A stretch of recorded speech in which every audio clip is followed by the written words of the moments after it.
Thank you to everyone for coming. I'm super excited. I was just talking about how I love history and business and law, and this is probably one of the few opportunities where 100+ people care about that as well and would come to an event to learn about that. So I'm super excited to do this personally, and we've got an amazing list of speakers, so I'll keep my remarks short. I'm Teddy Downey, CEO and executive editor at the Capital Forum, and I just wanted to frame the conversation as this being a historic moment when it comes to law and regulation for not just Google but big tech.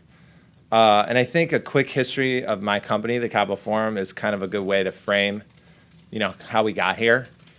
12 years ago, when we launched the Capital Forum and we started writing articles about anti-competitive conduct and antitrust risk at big tech companies, I remember the reaction.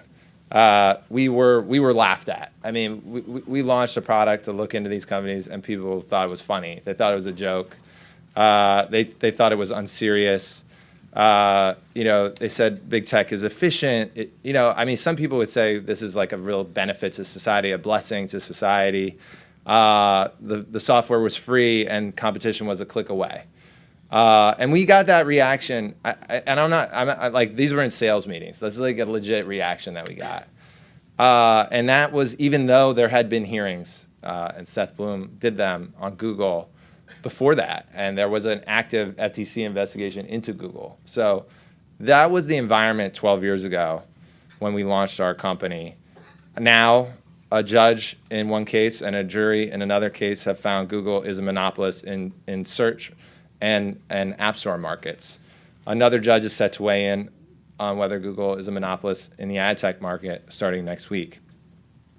The Supreme Court has opened the door for courts to interpret Section 230 immunity as limited in its scope, and the Third Circuit has already done that, issuing a decision that creates a whole new avenue of potential liability for big tech. And so in that 12 years, we've also seen real-world effects of big tech's monopoly power. We could spend a long time on this. I'm just going to give one example. In the news media, which I am a part of, both national and local, it's been hit extremely hard by a persistent drop in digital advertising, with significant layoffs commonplace and media executives left scrambling to figure out a sustainable path forward after seemingly arbitrary algorithmic and business decisions by Facebook and Google. And the costs of this, as I mentioned, affect me directly. We are a media business with an interest in one day moving beyond just subscriptions and into ad-supported content. So all in all, 12 years later, now we have a team of 40 reporters keeping track of the myriad ways that big tech affects our lives and how different legislatures and courts across the world are grappling with new laws and regulations to set a new path for competition in the tech sector.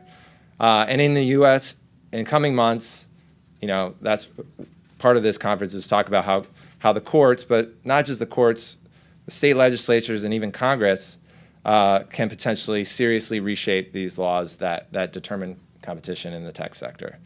So I think it's fair to say that this conference is happening at an inflection point, and it's an incredible opportunity to think about the history and tradition of breakups of monopoly in the U.S., to consider the lessons that are useful, to draw from that history, and to take those insights and apply them to the markets that Google is dominant in. In short, this conference is meant to better understand what remedies can reasonably be applied to Google to ensure there is fair, healthy, and honest competition in these markets, with a particular eye to the ad tech market that is subject of the trial that's going to begin next week. And so thank you so much for joining us, and I'll turn things over to my colleague Jeff Bliss to kick off the first panel. And thank you so much for coming.